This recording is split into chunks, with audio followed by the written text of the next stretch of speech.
Hola a todos, bienvenidos al canal. Hoy les traigo la reseña de En el Camino del escritor estadounidense Jack Kerouac, una de las figuras principales de la generación Beat. Las fechas relacionadas con el origen de esta novela son muy importantes, por lo mismo quiero iniciar hablando de ellas y esquematizarlas un poco. Si trazamos una línea de tiempo, para dar un poco de orden, esta novela se publicó el año 1957, aquí. Pero se escribió durante el año 1951. En este libro, el autor narra sus propias experiencias durante los años 1947 y 1950. Recapitulemos. Se publica en 1957. Se escribe en 1951. Pero lo que escribe en 1951 es sobre sus aventuras, sobre sus experiencias durante estos 3 años, de 1947 a 1950. Es decir, se trata de una novela autobiográfica. Y aquí hay que poner atención. En 1947. ¿Por qué? Porque el autor vive estas experiencias 2 años después de que termina la Segunda Guerra Mundial. Esto es importantísimo porque se trata entonces de una novela de la posguerra. Y eso marca el tono de la historia completamente. Que a pesar de ser publicada en 1957, su esencia es la de una novela influenciada por los eventos de una de las guerras más devastadoras de la historia. Es una novela de la posguerra. Esta guerra tuvo un impacto tan importante que incluso invitó a reflexionar a diversos autores, escritores, pensadores sobre la condición humana, sobre nuestro lugar en el mundo, sobre la muerte, la libertad y el sentido de la existencia. Es decir, la Segunda Guerra Mundial potenció y le dio un nuevo impulso a una corriente filosófica que ya se venía gestando desde mucho antes, desde el siglo XVIII. Perdón, desde el siglo XIX. ¿Qué corriente es? El existencialismo. La Segunda Guerra Mundial entonces es el detonante del auge del existencialismo, pero del siglo XX. Lo vuelve a poner en primera plana. En otras palabras, En el Camino es parte de este resurgimiento de la cuestión existencial. Por ende, también lo es el fenómeno cultural de la generación Beat. Y como generación Beat se conoció a un grupo de escritores de mediados de los años 50 del siglo XX que no solamente compartían ideales, sino también tenían cierta relación de amistad. Entre ellos, los más conocidos de esta generación eran Allen Ginsberg, con su poema Aullido, William Burroughs, con su novela El almuerzo desnudo, y nuestro Jack Kerouac con En el Camino. Juntos profesaban un descontento frente a todo lo previamente establecido, frente al orden establecido, que limitaba, según ellos, el accionar del ser humano, quitándole libertad. Es por ello que esta generación abraza la libertad en todas sus formas, desde lo sexual hasta la adicción a diversas sustancias, alimentando esta libertad de la carne en conjunto con una libertad espiritual que es influenciada por la filosofía oriental.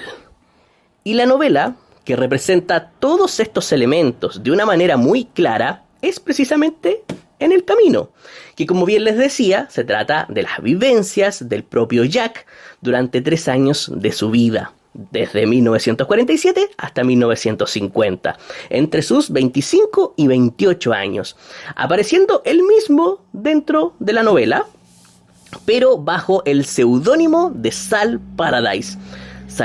Paradise. Como también aparecen bajo seudónimo otras conocidas figuras que ya se las nombré, como William Burroughs, aparece en la historia, Allen Ginsberg también aparece en la historia, y un personaje llamado, que no es propiamente tal un escritor, pero sí un personaje que influenció mucho a esta generación beat, llamado Neal Cassidy. Neal Cassidy, perdón. Este último, como les decía, sin ser necesariamente un escritor, fue una importante fuente de inspiración para varios de estos escritores y poetas. Bien, todas estas características hacen de En el Camino una novela que no es para todos los gustos, pero que causó una gran influencia en toda una generación. No por lo que cuenta en sí, sino por cómo lo cuenta y lo que en el fondo quiere transmitir. Esa búsqueda constante de ese algo que llene las vidas de los protagonistas. Vidas que parecen atrapadas por lo previamente establecido, pero que quieren liberarse. A este libro lo vas a odiar o lo vas a amar, porque su contenido tiende a ser demasiado radical, demasiado extremo, caótico, alejado de todos los convencionalismos literarios. Por lo mismo, resulta ser una historia muy auténtica, muy dinámica, cuya prosa está en concordancia con lo que cuenta, representando claramente el espíritu de la novela y de los acontecimientos mismos, que son nada más y nada menos que los viajes que realizó Sal Paradise junto a sus amigos por Estados Unidos y México. Pero no viajes en modo turista, no.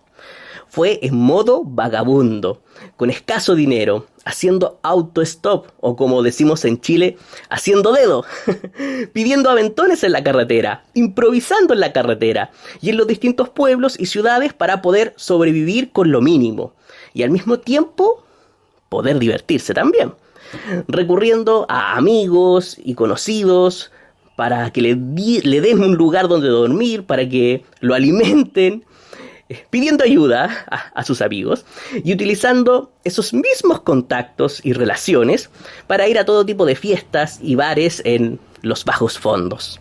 Generalmente allí se desarrollan las acciones. En el Camino se destaca la vida nocturna, con todo lo que conlleva: mujeres, alcohol, drogas, sexo y todo tipo de actos desenfrenados. Estas escenas se tienden a repetir constantemente durante toda la novela. Y lo hacen de manera muy similar, llegando incluso a resultar un poco anticlimático, siendo justamente estas situaciones repetitivas las que aburren a muchos lectores, los agota. Por ello, muchos me mandaban mensajes cuando yo mostraba el libro, por ejemplo, en Instagram, de que no pudieron terminarlo o simplemente lo terminaron a la fuerza. Y lo entiendo completamente, porque este libro lo odias o lo amas. Y es así porque el autor no pretendía escribir una novela bajo el clásico esquema de presentación, nudo, desenlace. No para este personaje tan salvaje, alocado. El viaje de Sal Paradise es un viaje en busca de sentir lo que es la vida. Quiere sentirse vivo, quiere vibrar, salir del adormecimiento. Quiere tomar con sus manos la vida, palparla entre sus manos, apretarla, descifrarla. Es fácil decir vida, escribir vida, deletrear vida, pero ¿qué es para un ser humano la vida? ¿Qué es vivir? ¿Cómo se puede descubrir eso en una sociedad llena de reglas donde debes pertenecer a un sistema que te adormece en una rutina? Eso es lo que quiere descubrir este personaje. Quiere no pertenecer al sistema para poder descubrir lo que es vivir realmente. Y lo dice aquí. Aquí hay un ejemplo de lo que del alma de este personaje, de lo que quiere, de lo que siente. Dice, me equivoqué de ejemplo. Este es: yo vacilaba tras ellos, como he estado haciendo toda mi vida, mientras sigo a la gente que me interesa, porque la única gente que me interesa es la que está loca. La gente que está loca por vivir, loca por hablar, loca por salvarse, con ganas de todo al mismo tiempo. La gente que nunca bosteza ni habla de lugares comunes, sino que arde como fabulosos cohetes amarillos, explotando igual que arañas entre las estrellas. Y entonces se ve estallar una luz azul y todo el mundo suelta un ¡ah! Qué fantástica manera de expresar ese sentimiento, esa emoción. Me encanta. Me encanta. Por ello, la novela no respeta las características literarias tradicionales. ¿Se fijan? Con ese simple párrafo ya sabemos que este autor no puede escribir el típico libro de presentación, nudo y desenlace. No puede escribir un libro así. No es parte de su personalidad ni de sus ideales. Por eso, esta novela no respeta las características literarias tradicionales. Es más bien un cúmulo de situaciones, en la mayoría de los casos alocadas, que no necesariamente son indispensables para el argumento de los siguientes capítulos. Es como si se contradijera a las reglas básicas de la literatura. Por ejemplo, hay personajes que aparecen una sola vez y luego no vuelven a aparecer en todo el relato. Desaparecen completamente. Y hay situaciones, por ejemplo, cuya presencia o ausencia en la novela no afecta el desarrollo de la historia. Podríamos sacar situaciones y la novela seguiría igual. Eso produce que como lector te preguntes, ¿qué estoy leyendo? Parecen simples anécdotas al azar, que al no tener una conexión fuerte entre ellas, generan lo anticlimático que a muchos lectores les desagrada.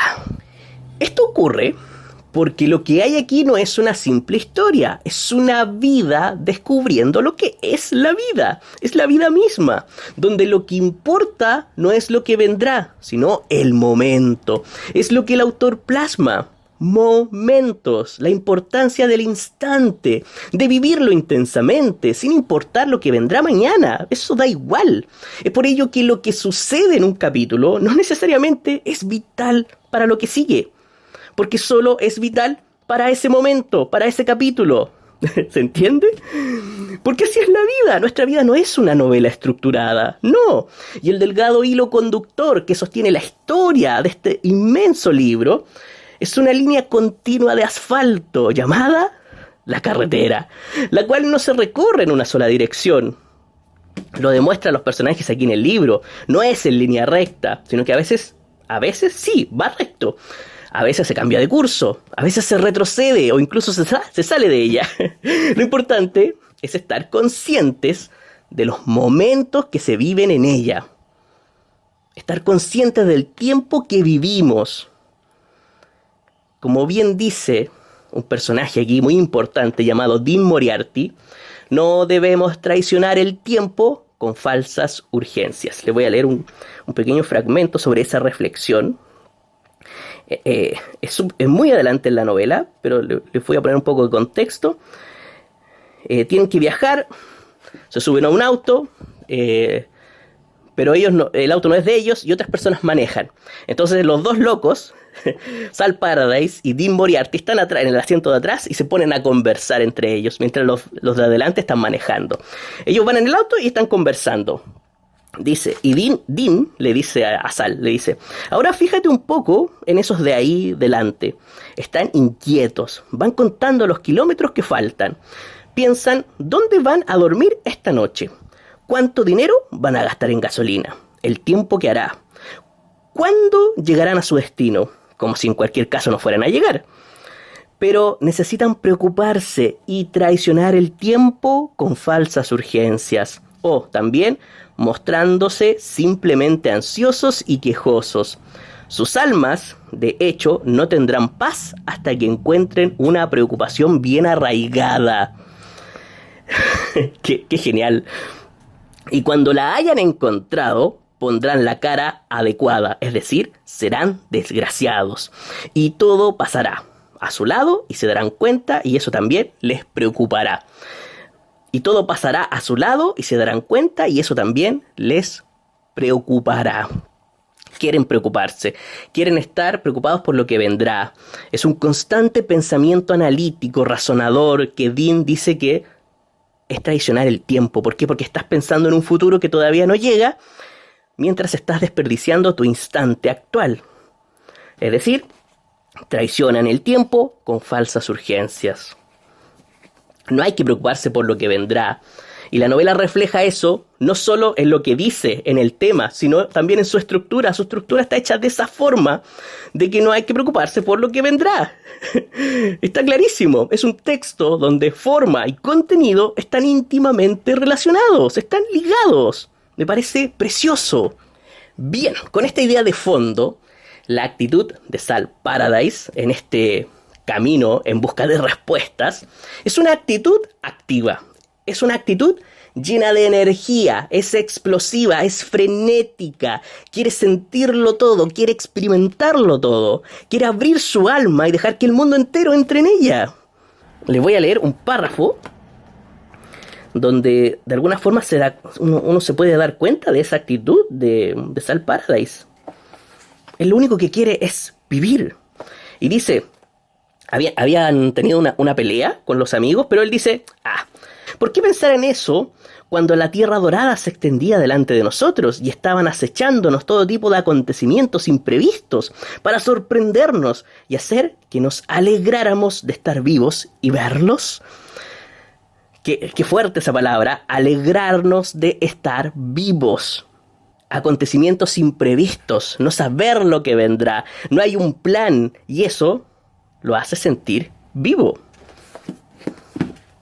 Ese es el espíritu de la novela y de este protagonista. Es por ello que la prosa frenética y llena de ritmo de esta historia concuerda perfectamente con los ideales y con la actitud del protagonista. Y con la forma de la novela. Es una prosa que te empuja a leer. La prosa reemplaza una tensión narrativa que no existe en la novela. La novela carece de una tensión narrativa por ser situaciones al azar. Pero como no tiene tensión narrativa que te empuje a leer, es la prosa la que te empuja. La prosa es el motor que te impulsa a la lectura. Es una prosa espontánea, auténtica, que improvisa, que imita, como dicen los expertos, imita el ritmo de algo llamado el bebop, que es un estilo musical del jazz que se escuchaba mucho en esa época. Miren, creo que en realidad lo nombra constantemente el autor. Este jazz siempre está presente en toda la historia.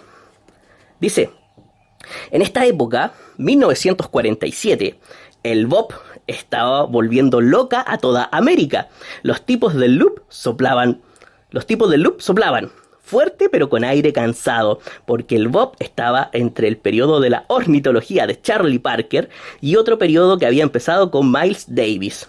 Y mientras estaba sentado allí oyendo ese sonido de la noche, que era lo que el bop había llegado a representar para todos nosotros, pensaba en todos mis amigos de uno a otro extremo del país y en cómo todos ellos estaban en el mismo círculo enorme, haciendo algo tan frenético y corriendo por ahí. ¡Qué hermoso! Aquí te está diciendo que la música de este jazz estaba en todas partes y unía a todos sus amigos. Fantástico. Y por eso esa velocidad, esa intensidad del relato, que está influenciado por este ritmo, por este estilo de jazz, está incluso por encima de las reglas de puntuación. Está por encima de la conformación básica de párrafos en una novela.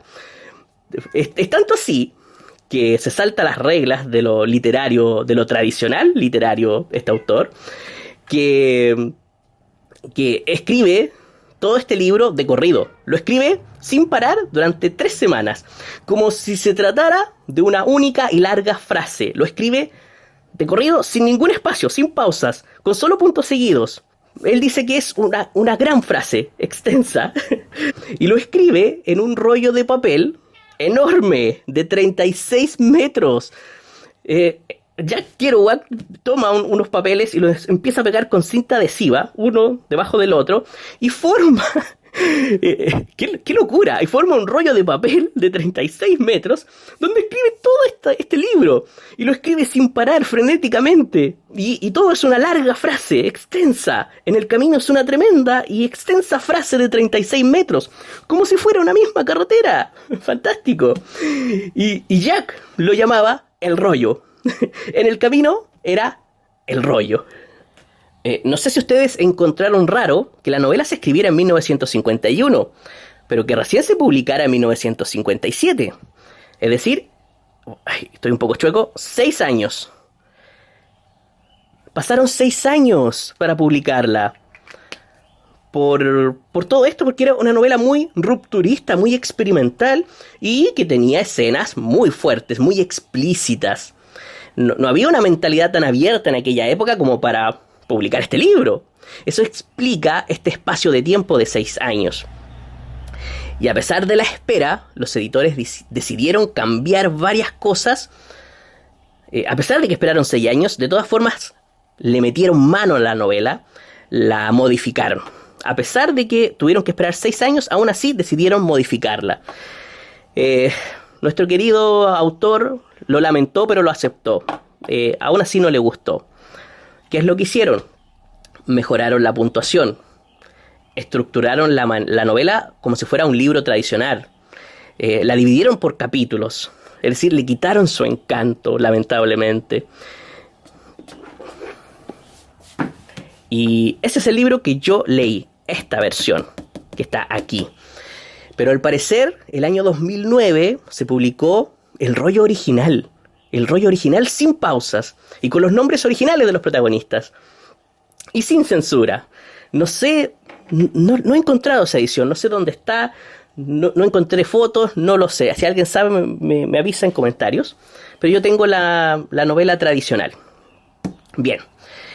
Ahora, una de las características que me llamó la atención de este tono dinámico y enérgico de la prosa es la emoción.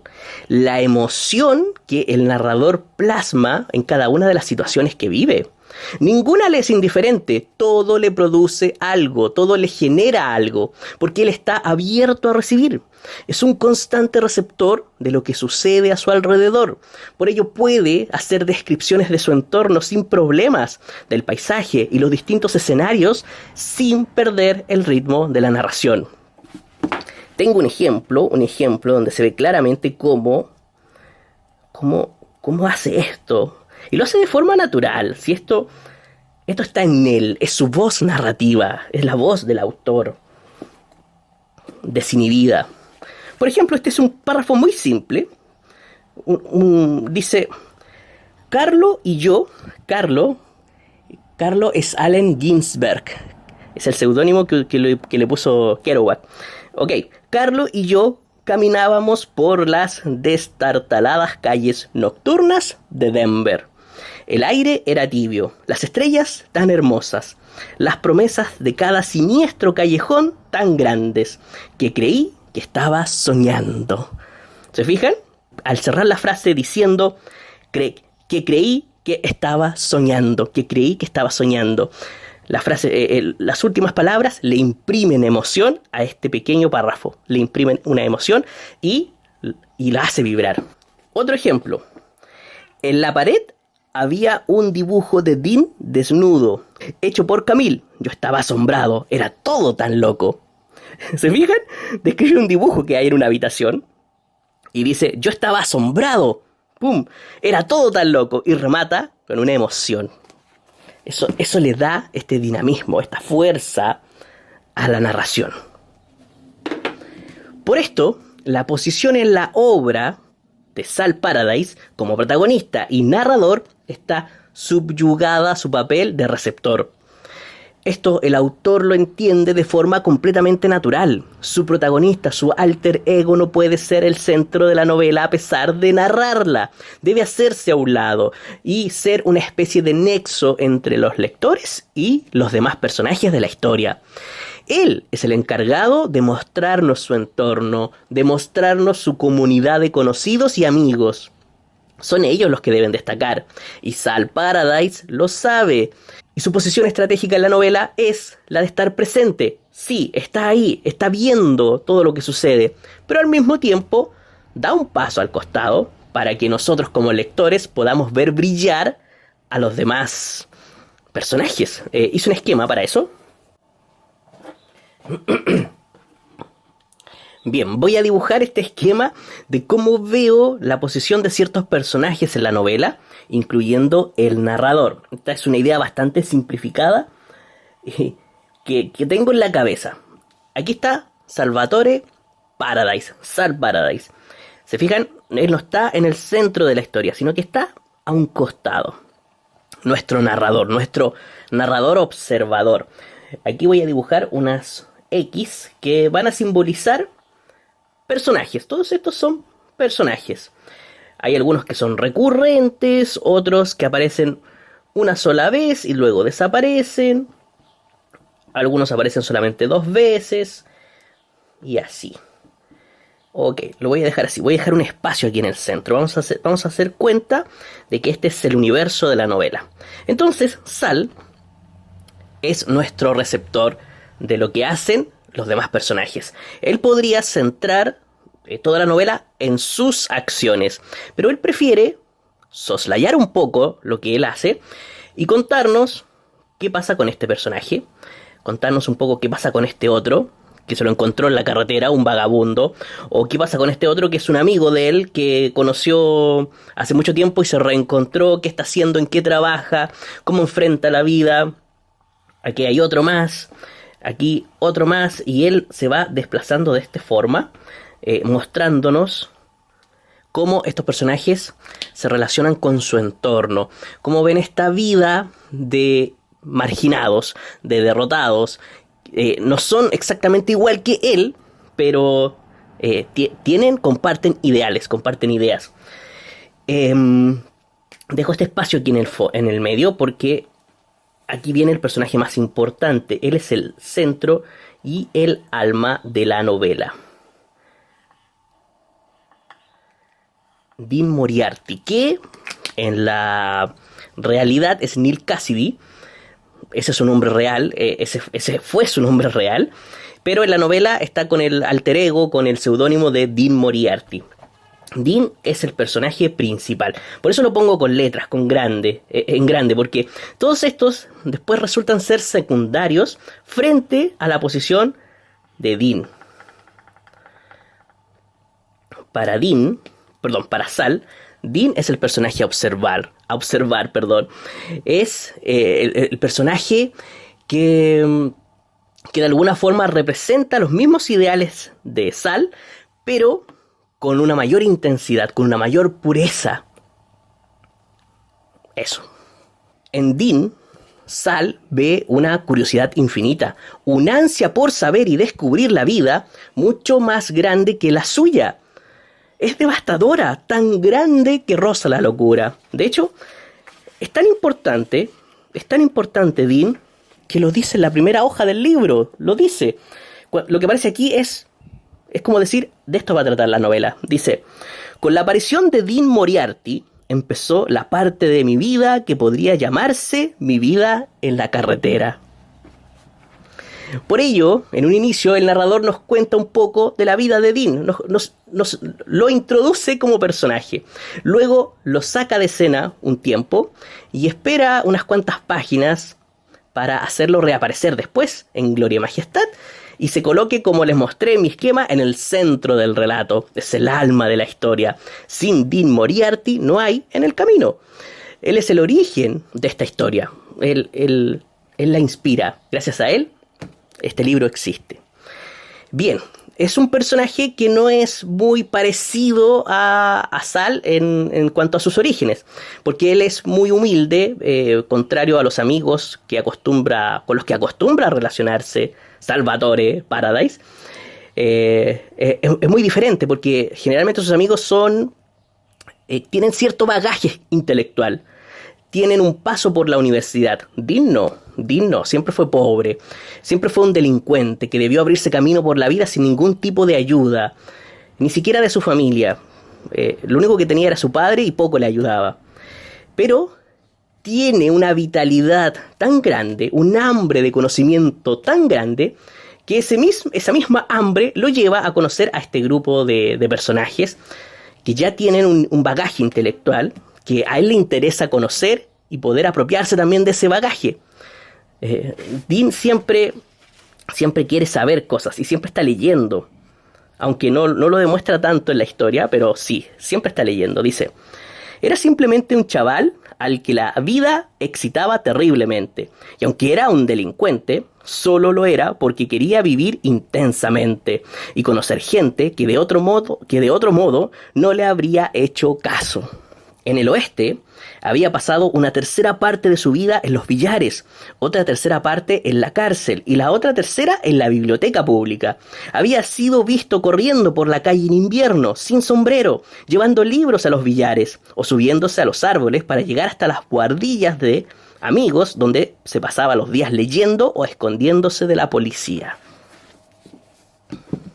La figura de Dean es tan importante para Jack y para varios de los otros miembros de la generación Beat que sin ser un artista como ellos, es tan conocido como los mismos Beat por la presencia de él en sus historias. Aunque creo que escribió algunos poemas, pero nada más allá de ello. Hasta el mismo Bukowski lo llega a conocer en un momento y escribe sobre su encuentro. En la novela Sal Paradise constantemente dice que quiere ver lo que Dean hará. Qué cosas nuevas, es tan impredecible que es una caja de sorpresas y quiere ver cuál será la próxima locura de Dean, como si se tratara de un ser sagrado al que hay que observar con cuidado. Aquí hay unas páginas donde lo describe tan bien, es gloriosa esta descripción, tengo que leerles esta descripción de Dean. Hay un momento en que Sal se va solo y Dean le dice voy a ir en tu encuentro en algún momento. Y ese encuentro se produce. Miren cómo lo describe Sal Paradise aquí a Dean Moriarty. Dice: tuve de pronto la visión de Dean como un ángel ardiente y tembloroso y terrible que palpitaba hacia mí a través de la carretera, acercándose como una nube a enorme velocidad, persiguiéndome por la pradera como el mensajero de la muerte y echándose sobre mí. Vi su cara extendiéndose sobre las llanuras, un rostro que expresaba una determinación férrea, loca, y los ojos soltando chispas. Vi sus alas, vi su destartalado coche soltando chispas y llamas por todas partes. Vi el sendero abrasado que dejaba a su paso. Hasta lo vi abriéndose paso a través de los sembrados, las ciudades, derribando puentes, secando ríos. Era como la ira dirigiéndose al oeste. Sin palabras. Pero esta locura de Dean es claramente de doble filo. Esa es la gracia y el sello de En el Camino, el mostrar a todos los personajes de manera muy real y cruda, en todas sus facetas, lo malo y lo bueno, sin esconder errores ni las malas actitudes. No, aquí se muestra todo, se cuenta todo, presentando ante el lector seres humanos reales, perdidos, que sucumben a sus vicios, que buscan el placer inmediato, lo fácil, y que en la búsqueda de alejarse del sistema y de encontrarle un sentido a sus vidas, tiene ese doble filo. Terminan siendo vagos, terminan siendo irresponsables. Sobre todo Dean, que en todos sus años de correrías no cambia, mientras muchos de sus conocidos, de sus amigos de juergas, crecen, maduran y se incorporan al sistema. Y ahora lo miran desde ahí como un ser perdido. Lo miran y lo juzgan.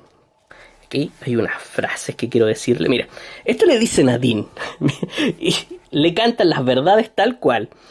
No te preocupas absolutamente de nadie, excepto de ti mismo y de tus locuras. Solo piensas en lo que tienes entre las piernas y en cuánto dinero o cuánta diversión puedes obtener de la gente que te rodea. Y luego la dejas por ahí tirada. Y no solo eso, además pareces tonto.